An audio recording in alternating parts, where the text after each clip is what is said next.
Hello and welcome to Serious Vintage. I'm Jeff Mose. I'm Nat Mose. And this time we're going to be talking about the unrestriction of Burning Wish, a short review of Return to Ravnica cards, discussion of the upcoming Team Serious Open, taking on the vintage community worldwide, and then lastly, our unique food and drink restaurant reviews from Sandusky.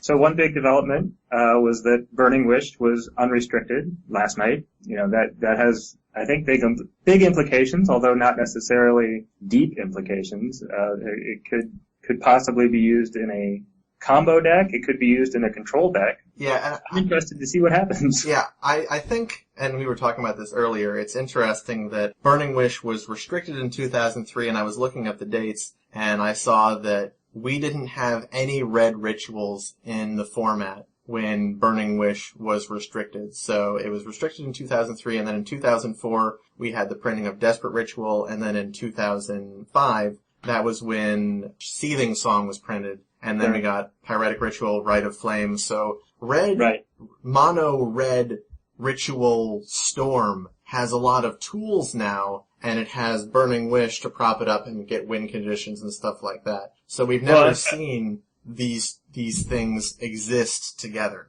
Right. And it's got things like Past in Flames. Yeah, exactly. It's got Grape Shot. You know, it has a win condition and a big enabler. I mean, I think that's a big thing. I guess the question is, though, if we had all of these red tools before, we had lots of red rituals, we had Past in Flames, we've had Wheel of Fortune, Grape Shot. Do we think that Burning Wish is enough of an asset that it could bring this deck out into the open, or are there other reasons why this has never come around? Well, I mean, I think the question is whether playing red is any better than playing blue and or black. Yeah. Because, I mean, obviously, Dark Ritual is still more powerful than any of the red rituals. You have to have at least 2 Rite of Flames before it's a Dark Ritual. Yeah, and the rest of them don't even come close. Right. Yeah, they're really not even close. I mean, speaking from years of playing Belcher, like getting a Seething Song countered is probably about the worst thing that can happen while you're trying to go off. Whereas losing a Dark Ritual may or may not sink you, but the difference of how much mana you're investing in that is huge. Yeah, I agree. And even I was goldfishing that black Belcher deck the other day. And just from so long playing red rituals and having to usually spend 2 mana to get 3 out, the difference between spending 2 and getting 3 and spending 1 for Dark Ritual and getting 3, entirely different experience. It just makes the black ritual base feel so much better than the red ritual base. Right, well, it cuts an entire card out. I mean, that's effectively what it does. Like, to get from 1 to 3 mana in red, you need 3 cards. And to get from 1 to 3 mana in black, you need 2 cards. And I guess ultimately, when we're talking about red ritual combo's been low for a while now for reasons that are not because of card pool. Right. I would compare something like that to be a very aggressive fragile shell like Belcher. There are reasons why Belcher isn't being played right now, and I don't think that... mental misstep.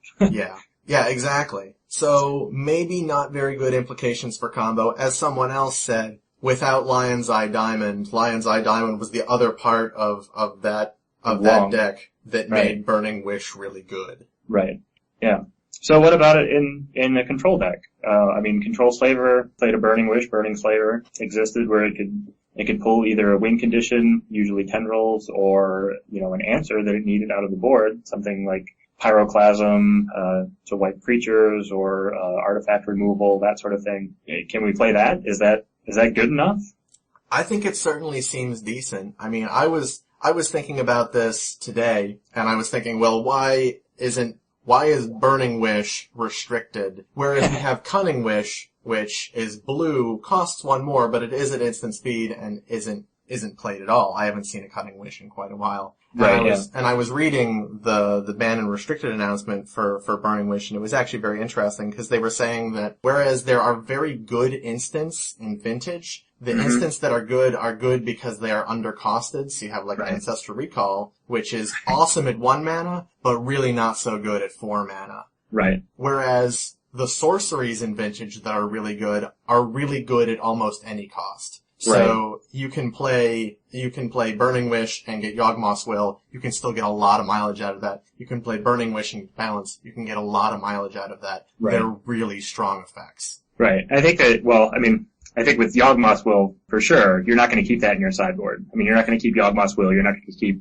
Demonic Tutor. You're not going to keep Time Walk in your sideboard. Agreed. But exactly, something like Balance, where you can, Balance is still a good card at 4 mana, because that's still combining Wrath of God, which is a 4 mana sorcery, and Armageddon, which is a 4 mana sorcery. I think going to get Balance is still potentially game wrecking, even at that point. And the same thing, going to get Pyroclasm against a Fish deck. I mean, you can just go and wipe their whole board for 4 mana, which... And having access to that on game 1, no less. Right. Oh, exactly. And I think that if you're playing a control deck and planning on a longer game where you have time to establish yourself, have mana in play, set things up so that you have inevitability so that you win, I think that's the big thing, that's what you're looking for. I think Burning Wish could help that. I don't know that you would necessarily play 4 of them, because that seems like a lot.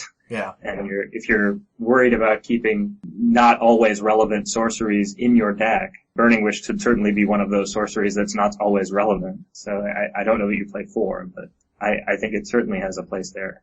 I think that a lot of people, well, not a lot of people, but we've seen people say that Burning Wish unrestricted creates 4 Yawgmoth's Will decks. How can people deal with this? But I think that's kind of a funny way to look at it. First of all, dismissing the fact that if you have Yawgmoth's Will on the sideboard, you can't draw it, and that sucks. I think that if you're looking at Yawgmoth's Will at costing 3, a black, and a red, it seems like we've existed in an environment where Past in Flames exists. Yes, it's not as good as Yawgmoth's Will, definitely, but it's still very powerful. It's unrestricted. It can be cast twice, and it's not played. Right. Outside of very, very obscure decks. Right. Well, I think the thing is, with Burning Wish, you could keep Past in Flames in your sideboard and have your Yawgmoth's Will main deck. That's a good point, too. I think that's what you end up doing there. But, yeah, I see Burning Wish more as a control card, I think, than I do a combo. I was excited initially that it was going to be,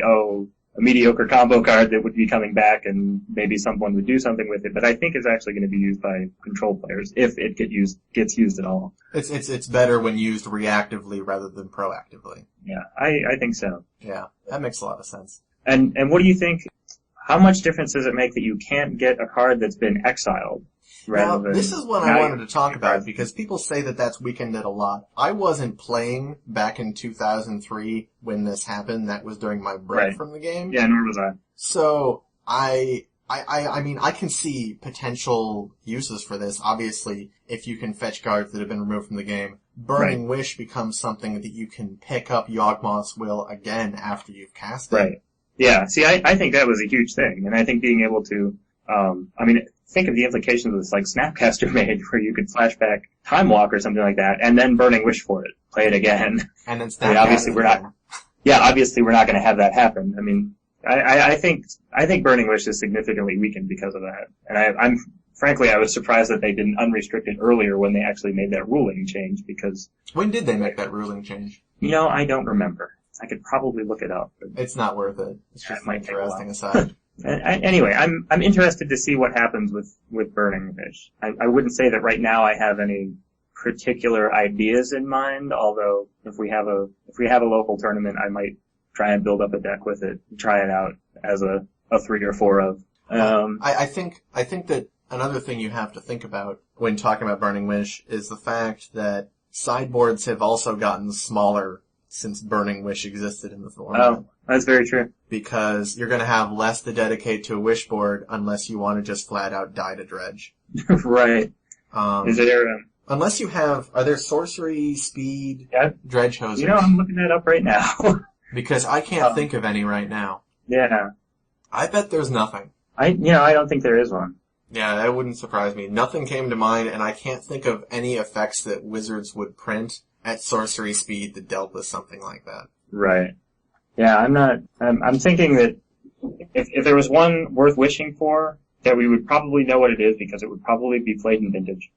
Yeah, I agree. Or at least a card to be aware of in Vintage. I mean, it would probably come. Right. You can pretty easily name off all of the relevant Dredge Hate cards because they're so important and they're so universally played. Right, yeah. So yeah, that's definitely a strike against Burning Wish, I would say.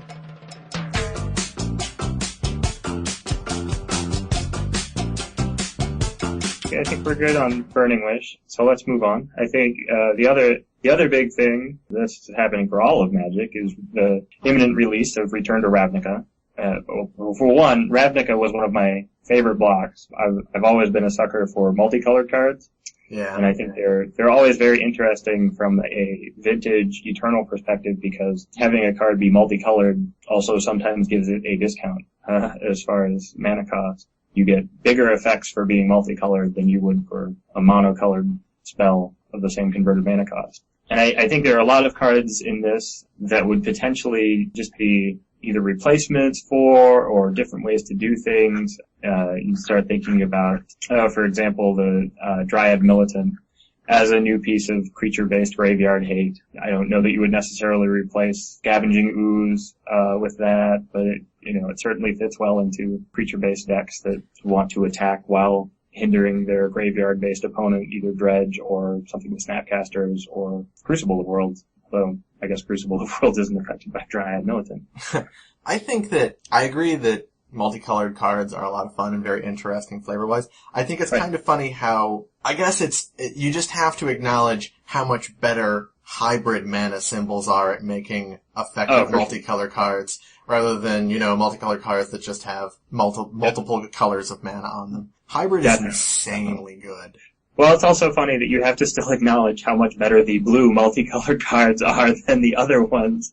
Yeah, that's true. I think inherently blue cards are just often more powerful, and they always deserve extra special attention in Vintage. I know I've heard several people say that any of the blue charms, there are charms for each guild, any of those would be playable in Vintage on some level. See, it's funny because I actually have, speaking about Is It Charm, is one that I want to talk about just briefly. Sure. Because I feel like it's important to talk about those effects at 2 mana. And this comes back to why hybrid is so much better, because a hybrid multicolor can cost 1, whereas a traditional multicolor at minimum costs 2. I think that there's a problem with Is It Charm, and that's that those effects kind of suck at 2 mana.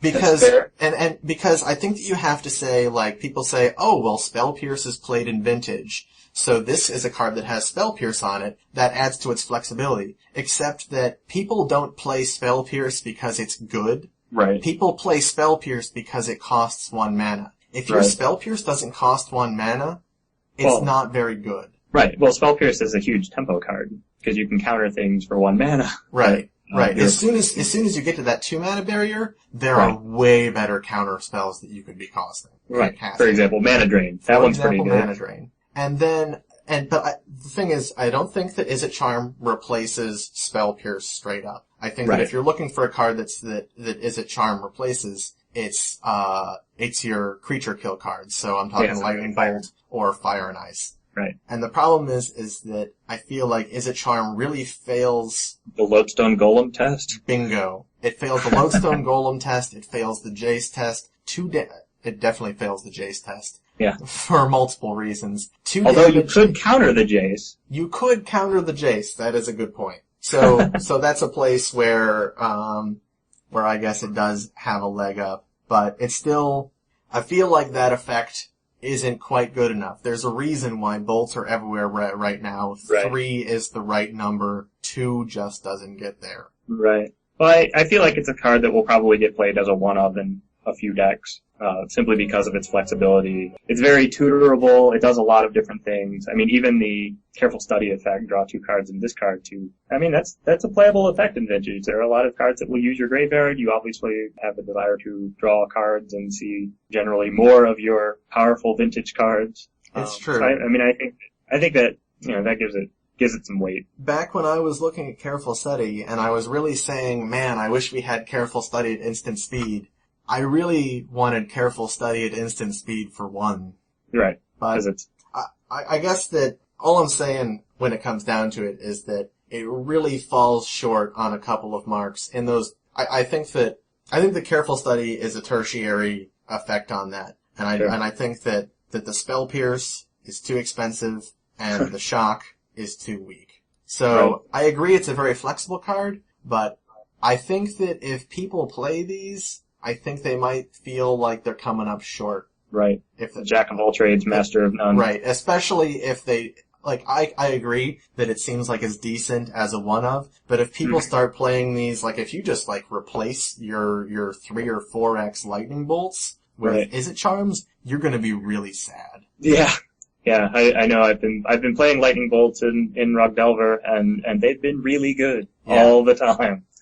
There is no matchup where they are dead. There's a big difference between 2 and 3. Yeah. Oh, and it also makes a huge difference that you can target your opponent with them. Yeah, exactly.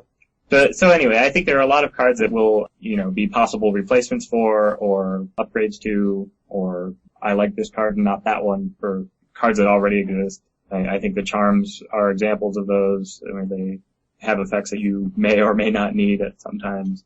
What's the new... The regrowth? No. I want to talk about the regrowth. What are you talking about? I know, we're getting here. Getting there. Oh, the Abrupt Decay. Instant can't be countered by spells or abilities, destroy target non-land permanent with converted mana cost 3 or less. That's a really good card. I agree. Especially with that can't be countered on it.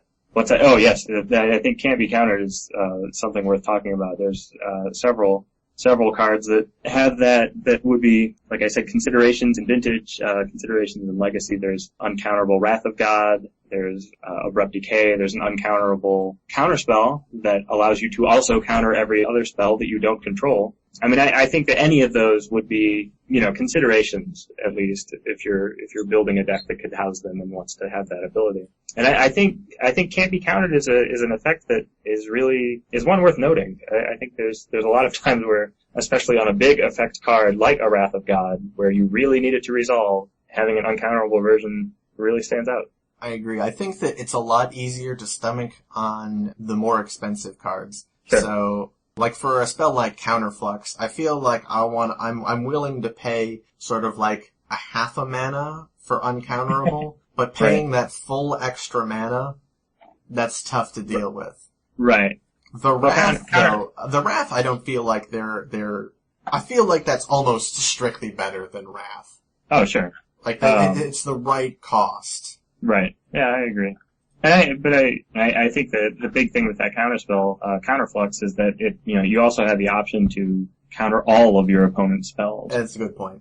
Although, as you once pointed out, it is also a victim of Mindbreak Trap if it ever comes down to the point where you have so many of your opponent's spells that you want to counter. Yeah. And that's a time when, if you're having that massive counter war and you play the Counterflux, your opponent will have saved the Mindbreak Trap until last. Right. And the Mindbreak Trap is free, and you've just spent 4 mana to do nothing. Yeah, exactly. Yeah. So you wanted to talk about Treasured Find? Yes, because this seems fun, and it seems like it has implications for Vintage. I think that my biggest problem, obviously, with Treasured Find is that people have sort of underplayed the big difference between paying 1 and a green and, what is it, black and a green? Yeah, black and green. Yeah. I really would rather be paying that 1 colorless. I know that it seems almost inconsequential, but being able to cast this off of off-color Moxen, right, that's pretty huge. Right. Well, the Moxen in Vintage often you often have the ability to just pay colorless mana because you have Moxes that don't really fit in with your deck. I mean, your Mox Pearl doesn't always cast anything white that you have. Exactly. So it's essentially a colorless Mox, in which case Regrowth really stands out here. At the same time, it's hard to argue with getting a card back from your graveyard. I think that the Exile is It's there, but it's not a huge detriment to the card. As people have said, playing 5 regrowths in a deck that has something like Time Walk is huge. Right. As you get into mid-game, it's really not impossible to be chaining multiple Time Walks together using Treasured Find. I agree. You know, I've run into situations playing Snapcaster, for example, where I really don't, at the time, I don't mind removing the card from my graveyard. I mean, for example, playing Snapcaster and getting back Ancestral Recall, I really don't mind removing that Ancestral Recall at the time, but then if I want to do it again, either with Yawgmoth's Will or perhaps another Snapcaster, you know, I do miss that. Sure. And that's one thing that Treasured Find helps you get around, is you can get back your Ancestral Recall, play it, and it goes back to your graveyard so that you can Snapcaster it, or play Yawgmoth's Will and get it back, or play another Treasured Find and get it back. Yeah. And I think that's not, putting the card from your graveyard into your hand actually makes a big difference in a lot of cases. For one, because you can recur these cards more than once. As you pointed out, go ahead. Well, I was just going to say, I don't think that the Exile Treasured Find clause really matters all that much at all. I've definitely had Yawgmoth's Will turns where I've had regrowth in my hand, and I've used it to regrow a spell that I want to cast on a later turn, but, you know, it really doesn't come up all that often. Usually when you play a Yawgmoth's Will, you win anyway, so being able to get cards out of your graveyard again doesn't matter. Sure. You brought up that it has a bit of a clash with the Phyrexian mana instant that puts it on top of your library. Oh, yes. What's it called? What is it? Noxious Revival. Noxious Revival. Now, I know that at Gen Con, when we were playing in that side event after bombing out of the Vintage Championships, Danny Friedman, who went on to win that, was just singing the praises of Noxious Revival, how it came up so often. He was able to regrow Time Walk or really any spell that he needed at the time, and it was insane all day. Right. Was he playing Oath, do you remember? Yeah, he was playing Oath. Okay. Did you know how many copies he had? He had only one, and by the end of the tournament, he was really feeling like he wanted a second. Okay. And did he have regrowth in the deck as well? You know, I am not certain about that. I don't think he did. Yeah, I wonder what the comparison was. I mean, Noxious Revival is, being, you know, effectively free and only at the cost of a draw, which granted in Vintage can be a big deal. I think that's certainly competition for Treasured Find. It's also instant speed. If Treasured Find were instant speed, it would be ludicrous. Oh, yes. Undoubtedly. And I think when you're talking about returning Vintage cards, like if you're talking about putting an Ancestral on top of your deck, it really doesn't matter that you lost a draw because you're getting back 3 of them. Mm-hmm. I would agree. I think it's an interesting thing. We'll have to see how this performs if people are willing to pay the price. Although in reality, I don't know that many people are playing Noxious Revival either. Yeah. I don't know, correct me if I'm wrong, I can't think of a whole lot of decks playing black-green that would want to do this. I think it would fit. I mean, I think there would be a blue, black, green fish or sort of grow type deck that might want this. And you could certainly, I was wondering about Dark Times, but the power level of their spells isn't such that you necessarily want to get a whole bunch of them back. Rather than drawing Treasured Find, you could just draw another Thoughtseize or Duress and have pretty much the same effect. I mean, I don't know how much it would be worth to get back a Dark Confidant or something like that. Agreed. I think anytime you can get back Ancestral Recall or Time Walk, you're doing pretty well.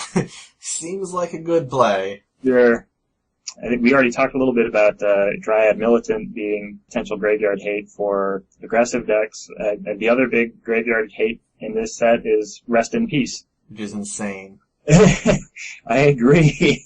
Let's see here. Rest in Peace is a 2-mana white enchantment that has Leyline of the Void's text on it, except for both players.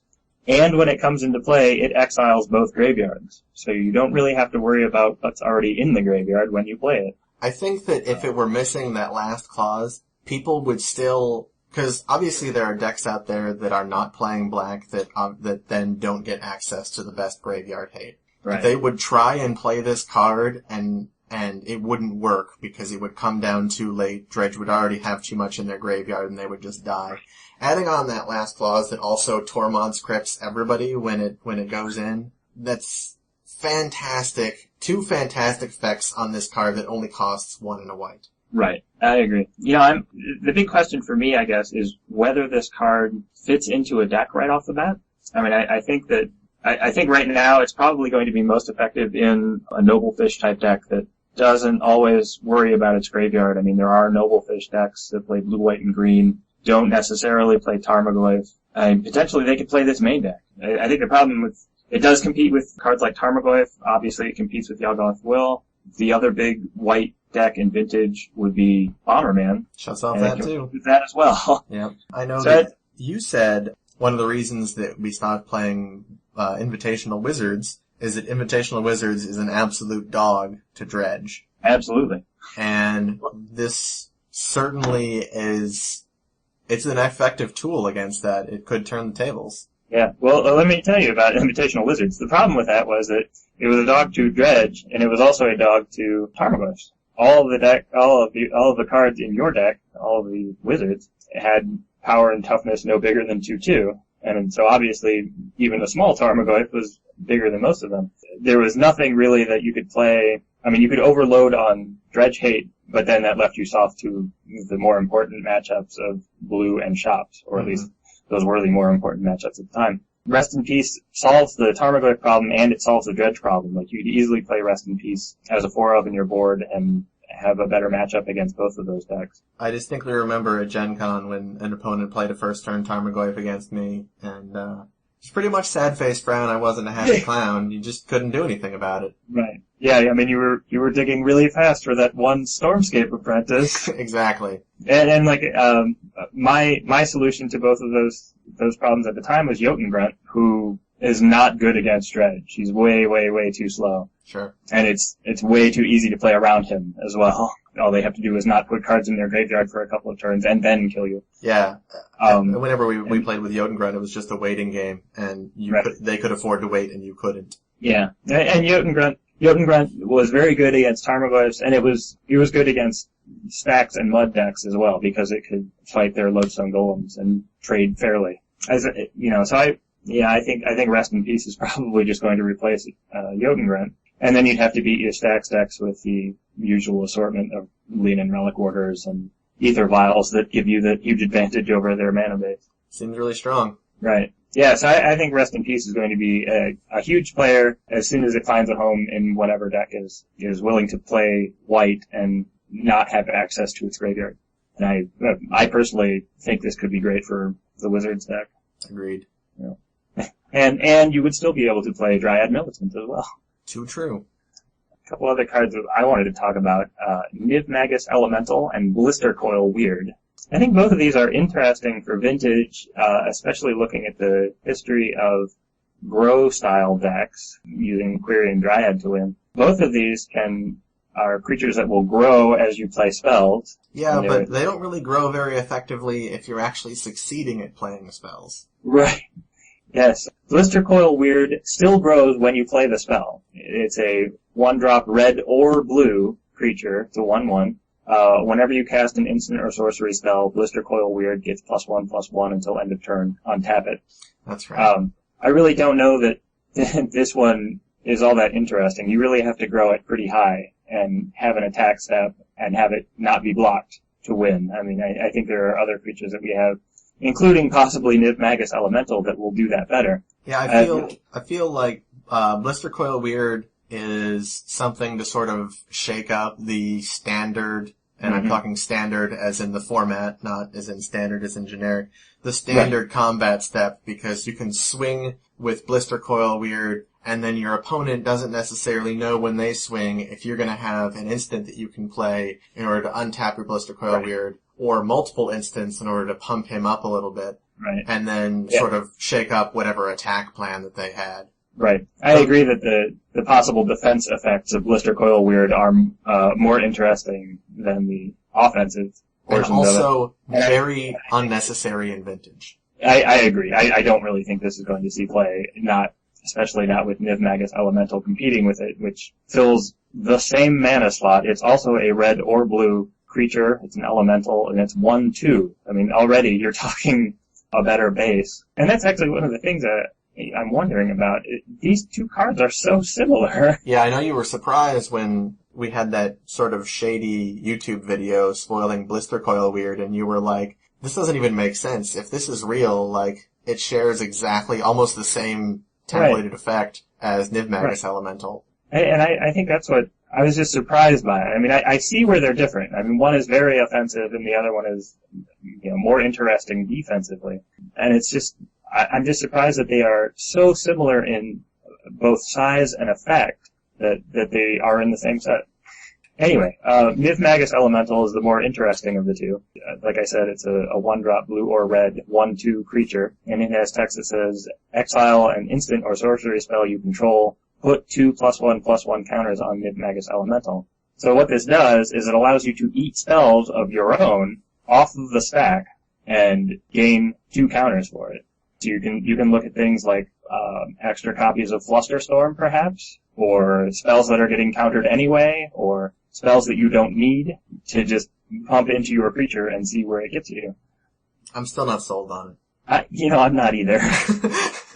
Like, I see the applications, but at the same time, I'd much rather just, resolve your own spells. Resolve my own spells, use a different creature that I can count on. Like, Right. Niv Magus Elemental stays stupid if I'm doing well. Right.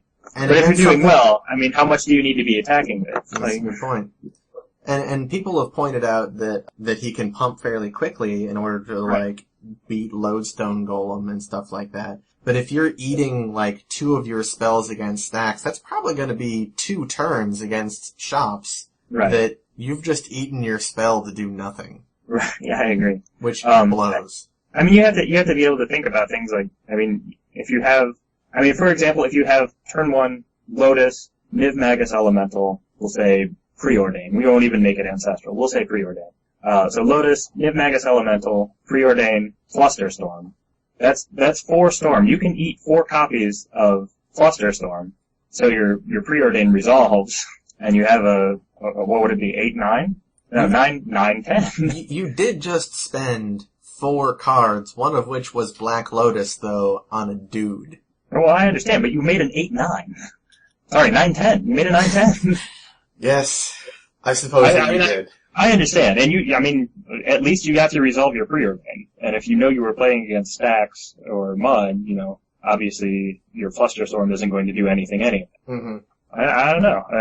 That's powerful. It's good, although that also seems like a really good, better than average application of that card too. So I don't know. Agreed. I'm still not sure. As you said, I'm not sold on it. I guess we'll just have to see if someone finds the right I'm shell sure where they can. I'm sure there's some mad vintage genius out there who will do something with this and make it good. Exactly. Speaking of mad vintage genius, the last card I think we're going to talk about, unless you have something else, is Epic Experiment. That was a spectacular segue. Congratulations to you. Thanks. I've been doing this all of an hour. So anyway, Epic Experiment was immediately looked at as possible vintage applications. I think anytime you're looking at playing things for free, it has vintage applications. Epic Experiment is a sorcery that costs X, a blue, and a red, and its text is, exile the top X cards of your library. For each instant or sorcery with converted mana cost X or less among them, you may cast that card without paying its mana cost. Then put all the cards exiled this way that weren't cast into your graveyard. You know what I want to think do with that's a this pretty big card? effect. I want to create a red ritual shell that has Manamorphose and Burning Wishes for Epic Experiment for a huge Epic Experiment. But that would still be terrible. I really can't help looking at this card and comparing it to Mind's Desire, and it does not compare favorably to Mind's Desire. I agree. And I think even with things like Mindbreak Trap in the format, it doesn't compare to Mind's Desire that well, because either one is going to get countered by Mind's Desire, or Mindbreak Trap rather. And I think you end up putting a lot of resources into this, in the form of mana, and then, you don't always have the benefit that you get out of it. Playing it for 6, you look at the top 4 cards, of which average 1 is going to be a land, at least. In Vintage, 1 is probably going to be an artifact. Yeah. So you're looking at 2, at most, an instant or sorcery, 2 instants or sorceries that you'd be able to play for this. I don't know. I'm sure that there will be a deck that will come out of this that, someone will come up with, and they'll probably top 8 with it at some point, but I don't know. It'll be a tough road, I believe. I always worry about cards with X in the casting cost. Right. Because it immediately sets up the problem of when you cast this, Are you fully committing to it and thus opening yourself up to getting blown out if your opponent has a counterspell? Or do you hold back some mana, weaken your epic experiment, and have whatever mana is left over just in case? Right. If you're playing this carefully, are you doing it right? Right. I think the other thing would be, how do you ensure that your gigantic epic experiment, your most epic experiment, resolves and wins you the game? You have to have X be a lot to have it combine to do something relevant. And I think the problem is that, if you dump everything into the epic experiment, what do you have left over? I mean, you can't necessarily pay mana for any cards that you draw off of your epic experiment cards. I would assume that you'd have mana-producing spells, rituals in your deck, but, there's no guarantee that you draw those. How do you set this up? Do you play Doomsday and have Epic Experiment be your Doomsday card? No, that doesn't good. It doesn't sound good. I'm wondering how big your epic experiment has to be before you can say, yes, this has a good chance of winning you the game. It's probably pretty big. Right. How big does your epic experiment have to be before you can say, this resolves and I win? Yeah. And I think you either have to plan ahead on that and have something that lets you know you're going to win, like Doomsday, although possibly not Doomsday. Or it has to be huge. It has to be way overpowered, in which case, why didn't you win with something easier? Yeah, I just feel like it comes down to Storm is a more powerful, better mechanic. Right. You can support it better, and it's more flexible. We just got Burning Wish back. You can Burning Wish for Mind's Desire. Sure can. Except that makes Mind's Desire cost 8. So you'd get either 6 spells with Epic Experiment, or 6 cards off the top of your library with Epic Experiment, or you could Burning Wish for Mind's Desire.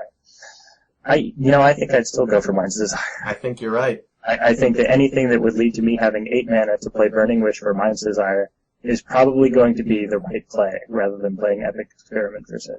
I'm in agreement. I can't see, I was surprised when people were immediately saying, is it restrictable? Because I would say, definitely not. I mean, that's like jumping to say, well, Past in Flames is like Dogmoss Will, therefore restrict it. It's not nearly as good at doing what Mind's Desire does. I think the restrictable threshold in Vintage is very high at this point. I don't think they're looking for cards to restrict, really. Yeah. I know some people would like to think that they're going to restrict Bazaar of Baghdad or they won't. some other important dredge component, or they're going to restrict Mishra's Workshop or some other important workshop component, and I don't think they're looking in that direction. Anything new that comes out is really not even on the radar as far as restriction goes. Something would have to be really, really degenerate. Yeah, and it couldn't even be something like this that is hedges on its own power. The only way that you could see something that would be restricted in Vintage coming out of a new set would be something that happens to combo with already existing Vintage cards so well that it can't be allowed to exist. I mean, we were talking about the worst Magic set and brought up Merchant Scroll. Merchant Scroll is terrible on its own. But when you have amazing stuff to get with it, holy cow, Merchant Scroll's great. Yeah, Merchant Scroll is really good because there are restricted cards. Right. What would Merchant Scroll be without Ancestral Recall? What would it be without Gifts? What would it be without Mystical Tutor? Yeah, a lot worse. Yeah, and you Mystical Tutor to go get your Yawgmoth Will, which is even more insane. Yeah. I think we're about done looking at Return to Ravnica cards. I think we've said before that there are cards in the set that have possibilities. We clearly haven't talked about everything. There's a lot more to discover with this set, both good and bad. I think we'll see, but I think we've covered a lot of the cards that would be most interesting to vintage players, or at least to Jeff and me.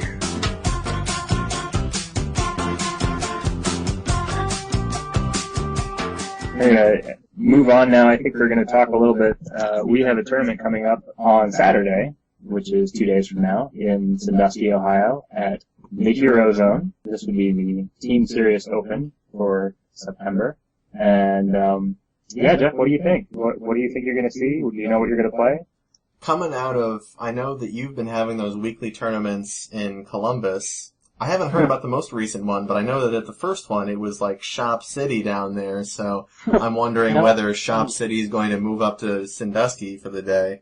I really don't know. We really only had the one tournament so far. We haven't been testing regularly, but we did have a 17-person Monday night tournament in Vintage, Infinite Proxies. And out of those 17 people, at least 8 of them played shops. Do you think that's just because everyone is like hyping up shops right now? Shops was good at Gen Con. People are talking about throwing around ideas like blue's not good enough, so unrestrict something, or shops is too good, restrict something. Do you think people are just jumping on the shops bandwagon and be like, well, people are saying shops are the flavor of the month, let's play shops?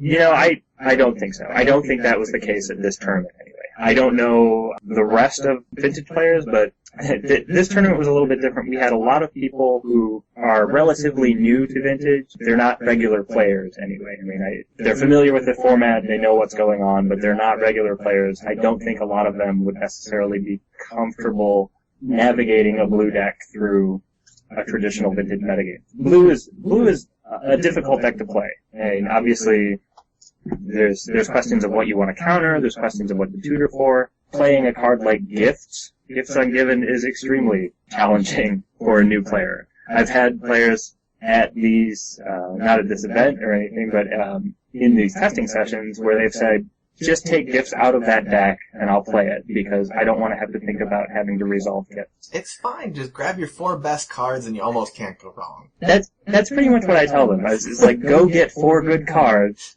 Make sure you don't get Yawgmoth's Will because they're not going to give it to you.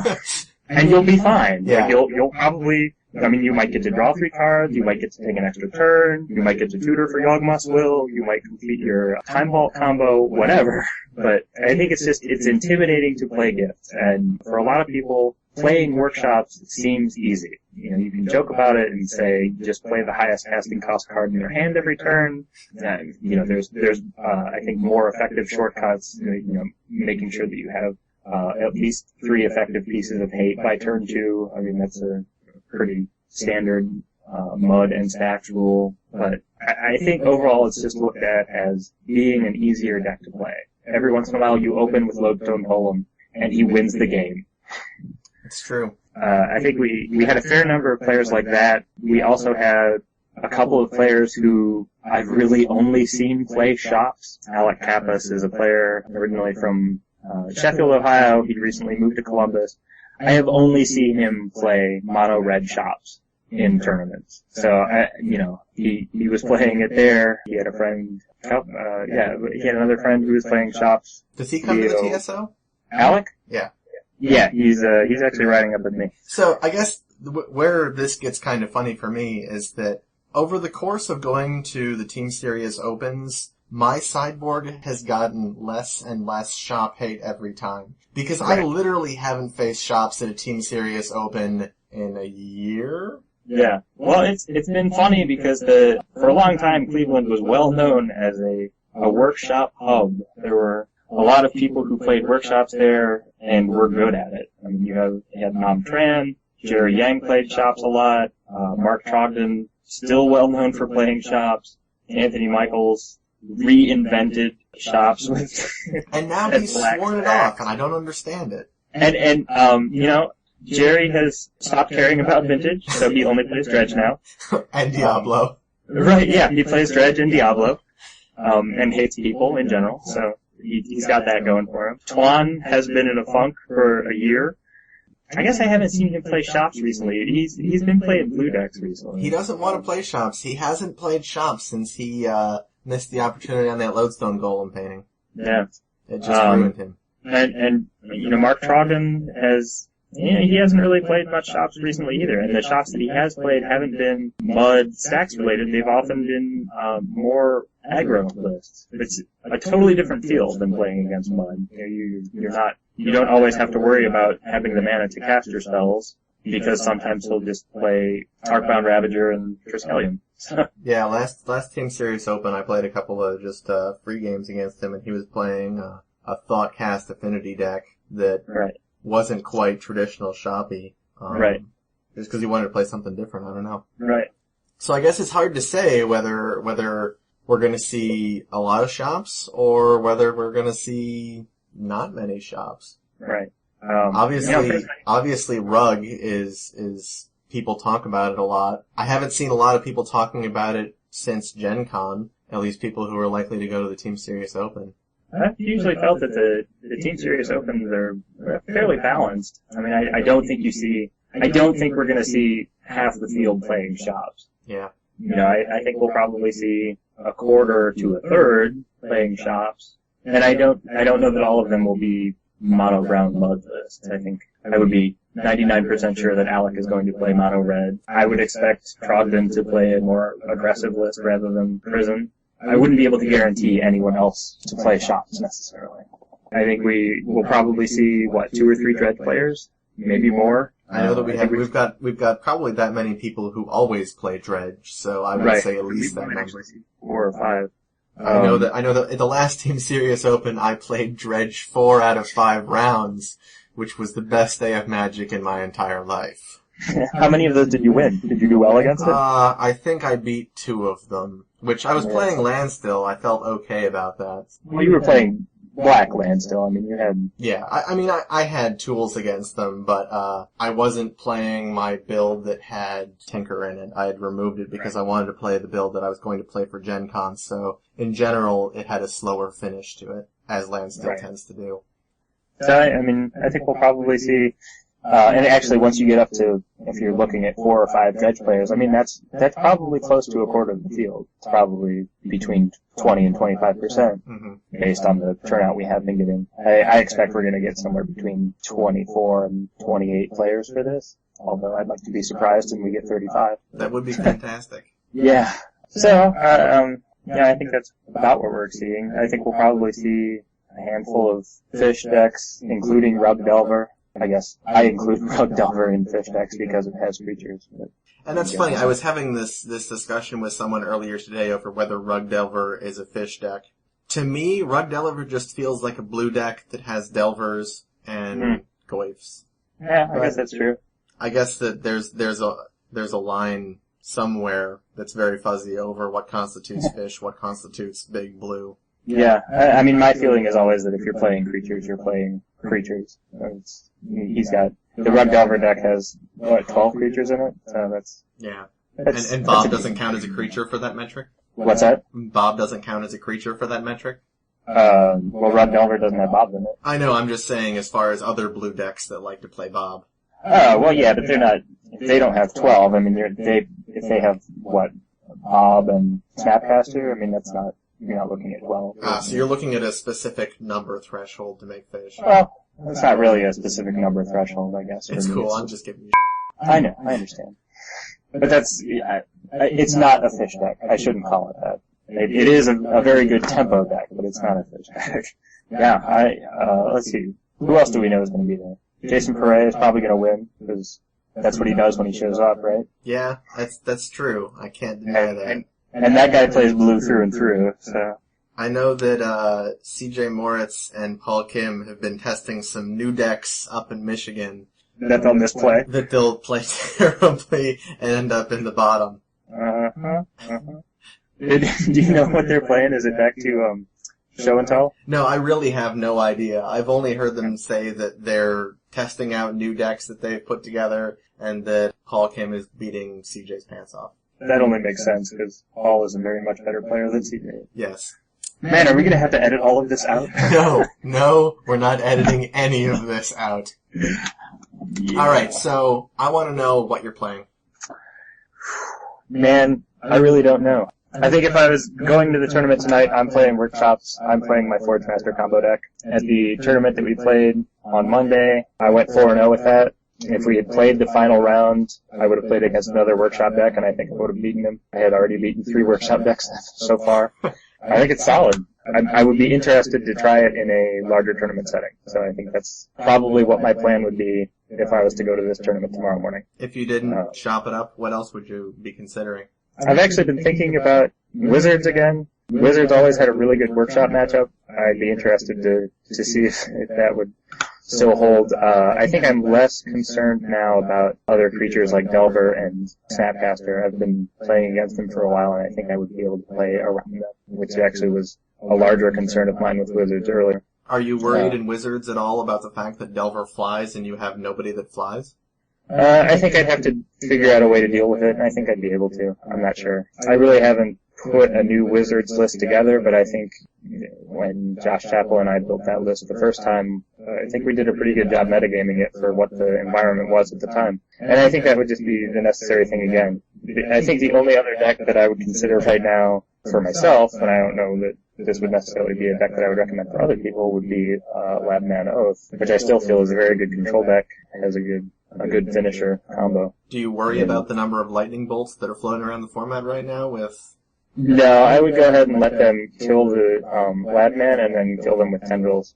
Oh, fair enough. That was the nice thing about that deck, is that you either had a handful of counterspells, including Mental Missteps and Flusterstorms for their lightning bolts, or you just went ahead and let them kill the Labman and then use Memory's Journey to get back Yawgmoth's Will and win with tendrils out of the board, or out of the graveyard. Seems strong. Yeah, that was alright. I played that in Sandusky earlier this spring, I guess. Did well with it, so I think I'd be confident in playing it again. Although, I've also been thinking about decks like Bomberman. Still think that deck's a lot of fun. I haven't had it together in a little while. I have a Snapcaster and Bob control list that is pretty good, I think. So, I have some lists that I would consider, but I would say I'm probably on the Forge Master stage plan for right now. Fun. Yeah. What are you playing? Well, unlike you, who has lots of options, I really only have 1 or 2 options. For a long time, I was playing that sort of aggressive combo list that used Standstill as a card draw engine. It wasn't typical Landstill. It was more interested in comboing out. It could play the long game if it wanted to, but I won most of the games with Tinker. In preparation for... That clearly is not Landstill. Yeah, I agree. And that's... I was talking with JR about it, and JR, who is really good at Landstill, he's like, I really can't give you anything, man, because you're obviously not playing Landstill anymore. Right. So all the rules about Landstill no longer apply. Right. In preparation for Gen Con, since I didn't have a lot of the Moxen that I felt were necessary in order to make the combo part work, obviously Tinker sucks a lot if you're short on artifacts. I turned it back into a little bit of a more traditional Landstill list, but it's become more of a Manstill list. I'm playing Dark Confidants for card advantage, which is pretty atypical. But I also have some other utility creatures. I've really been enjoying Grim Lavamancer. A lot of people obviously are playing Lightning Bolts. Landstill typically plays Fire and Ice. I've really been enjoying Grim Lavamancer because he's a turn 1 play, which I usually don't have. And he's forcing all of the opponents who are playing creatures to deal with him. And my logic is that rather than attempt to lightning bolt an opposing creature and fighting over resolving the lightning bolt, I would rather sit with my Grim Lavamancer on the board and fight on the stack to protect my Lavamancer if I want to protect him. And that prevents them from getting anywhere with any of their creatures and leaves me to sort of develop my board as I wish. Being able to keep my opponent from playing Bob, keep my opponent from playing Delver, it's really effective. Sure. I recently tried out adding Viashino Heretic to the deck. I'm not sure how that's going to work out, but I've been enjoying him so far. How many Lavamancers are you playing? Just one? 3. 3, okay. I was going to say, sounds like you kind of want one early. I really want one early. He's my favorite first turn play. Well, there you go. I've got nothing else to do on the first turn unless I do something broken like fetch land Sapphire and have drain mana up first turn. If I just have fetch land, I'll throw out a Grim Lavamancer because any counter manager that I have is just as effective with 0 mana out as 1 mana out. Okay. So you're not playing like Spell Pierce or something like that? No Pierce. My counter suite in that is 4 Force, 4 Drain, 2 Mindbreak Trap. I've got 2 Flusterstorm. If I have a Flusterstorm in hand, maybe I'll consider leaving one up, but I don't expect to have to use a Flusterstorm on turn 1, generally. Right. Okay. Well, makes sense. It's fun. It's very atypical, but I enjoy playing it. I don't have to do well. Right. I know that, I believe we played against each other at the last tournament, and I was playing Dredge, and you managed to kill me on turn 2 a couple of times with a, Darksteel or a Blightsteel Colossus. Yeah, that was when I was playing the combo one. Yeah. Which is a lot of fun to play, but I think that I've been considering putting Bomberman together. I have all the components for it, but I I really enjoy having 2 unrestricted draw engines. Mm-hmm. That's why I like playing Bob and I like playing Standstill. Right. You could stand still with Bomberman. I've thought about that, but that seems like a really dangerous road to walk down. Like, I might just be... I'm already knee-deep in terrible, and I don't want to be drowning in terrible. I understand. I think that if Thirst for Knowledge were unrestricted, I'm pretty sure I'd be playing Bomberman all day. Oh man, we're not getting into that. Yeah, we're not going to get into that, but I'm just saying that I enjoy Standstill as a secondary draw engine. And Right. I'm willing to accept the negatives of having to play Mishra's Factories that come along with that. Right. If there were if I felt that there were a better draw engine available that fit into my play style, I would play it. Well, what about Bob Bomberman? I mean, you can consider Trinket Mage as a draw engine if you go get Sensei's Divining Top with it. That's a good point. I mean, I would consider Trinket Mage a draw engine anyway because you're going to get a card with it. I mean, it still does something. But Something to consider. What's that? It's something to consider. Sure. So basically, it's going to be Man Still from me. Yeah, that makes sense. I'll look forward to facing you in the finals. Sounds like a great idea. I'll have 15 islands in my sideboard. That sounds good. I'll look forward to you having that and me having a real sideboard.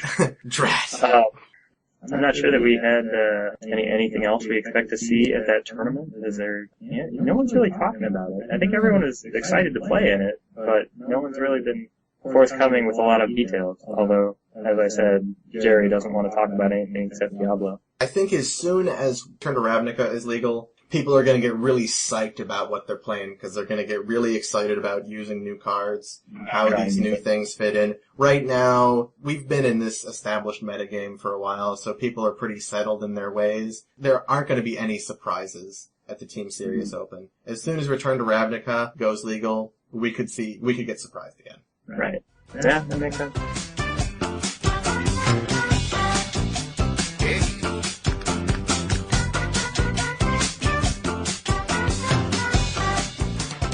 And we actually had a question from Twitter earlier that I'd sort of like to look at. Oh god, we're going to take this on. Oh, we're doing it. Oh. Right. Well, we might look at parts of it because it does break down into parts. The first part would be an evaluation of the health of the vintage community worldwide. And I actually just wanted to talk about this a little bit because I realized that we've sort of started a grassroots vintage campaign in Columbus. I wouldn't say it's quite thriving yet, but we did have a 17-person Monday night tournament. And I think that's pretty big. Yeah, I think that's pretty amazing. I think it's crazy how many people came out of the woodwork for that. Right. And I think there's more out there. I think we can get more.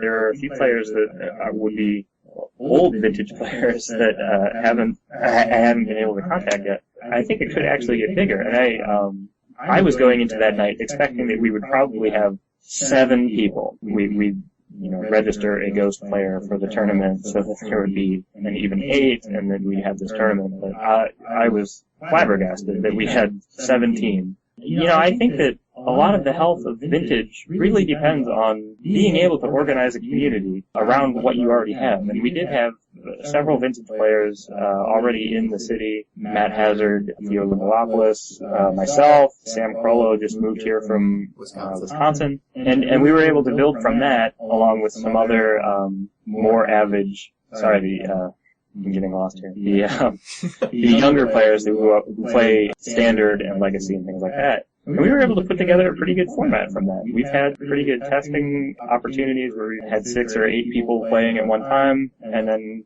every one of those people actually wanted to have a tournament. I wasn't even the one who suggested the tournament. I was thrilled. I mean, I think a lot of the health of vintage really depends on people actually going out and making connections and building a format that they want to see.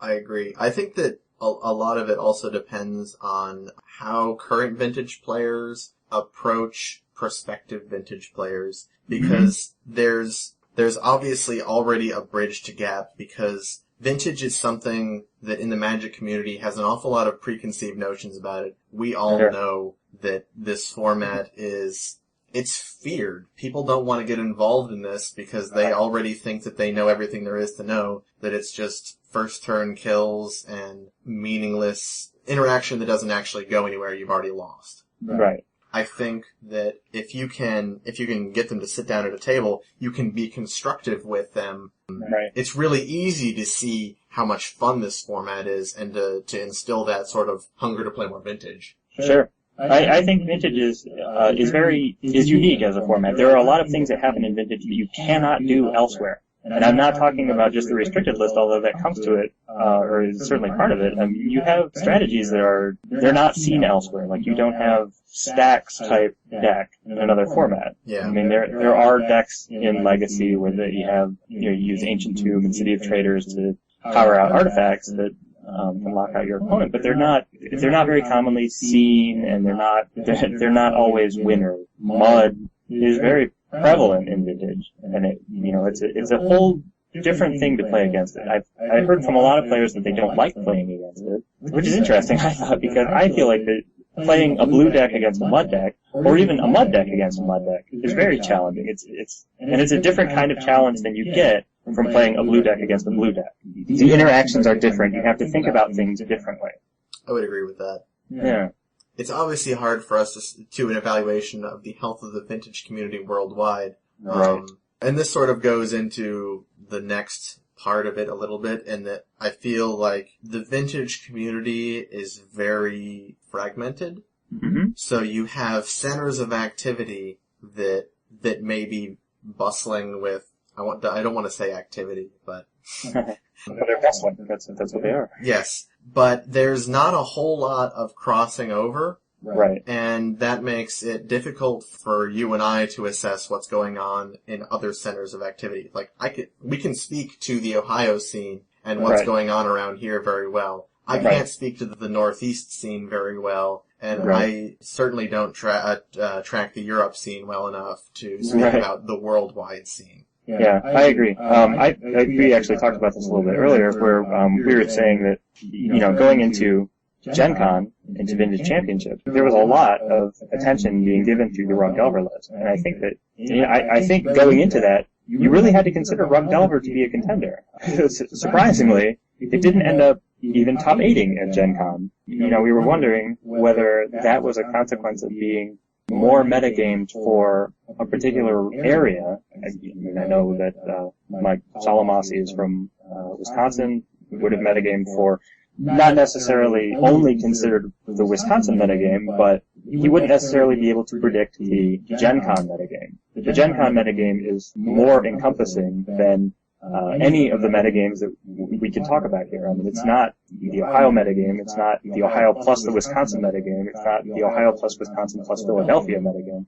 It's everything. And there's a lot of stuff going on there that would just be unexpected. What it came down to at the end, the finals were played by a mud deck from California and the blue control deck from Europe. That's pretty interesting. Yeah, I agree. And then I think that raises questions over how well we are equipped to talk about the format worldwide when we talk about broad sweeping changes to the format, like when we talk about BNR changes, because our experiences are defined by the metagame that we play in. So how I view restricted cards in my metagame is different from how other people view restricted cards in other metagame, and that goes on to talk about entire archetypes. Like, people have been saying that shops are really strong right now. Is it because shops are played differently in different places, and suddenly we're getting that cross-pollination from Gen Con that's changing things a little bit? Other shop technologies are spreading around? Hard to say. Right.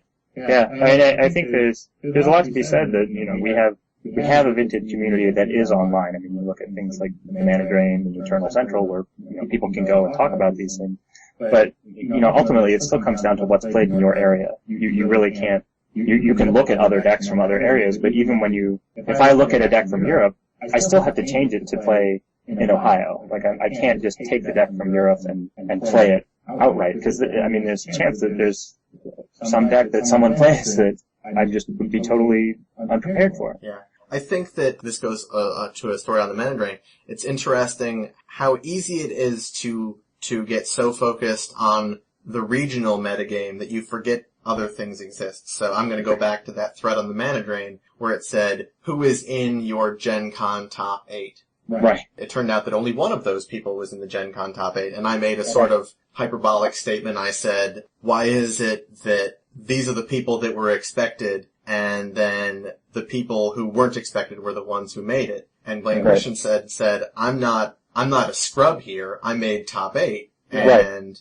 I don't think that it's right to just dismiss people who aren't on this list as the unexpected. And I was like, why aren't you on this list? And he said, I'm not from the Eastern metagame. And that speaks a lot to how easily we can get focused on these local things. Right. Well, I think a lot of it too has to do with how much of a presence, how much of a name you make for yourself. But, I think Blaine is generally pretty an unassuming guy. I mean, he does comment in a lot of the workshop threads and things like that. And obviously he makes very good points and knows what he's doing. But he's not promoting himself. I mean, you look at someone like Stephen Mendian or Kevin Cron, who write their articles and do podcasts, things like that. They end up showing up on those lists more often because their names are better known. So wait a second. Do you mean that because we're recording this podcast that next year we might be on the list of people who might top 8 at Gen Con? It is entirely possible. This is all suddenly worth it. Is it really? Possibly. Like, we should quit now. I don't know. Is there more that you want to talk about on this point? I guess that what we've talked about is the fact that it's really difficult to make any statement on the vintage community worldwide or the US and European metagames as they stand because we are so insulated. I think I would agree with that. I really don't see that.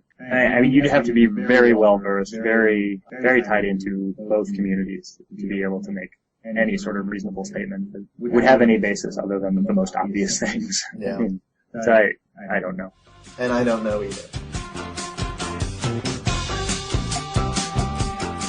I think we're going to come to the last part of our podcast here. And this is actually something that when I said on Twitter that we were going to do a podcast, the first thing that Kevin Cron said was to do restaurant reviews.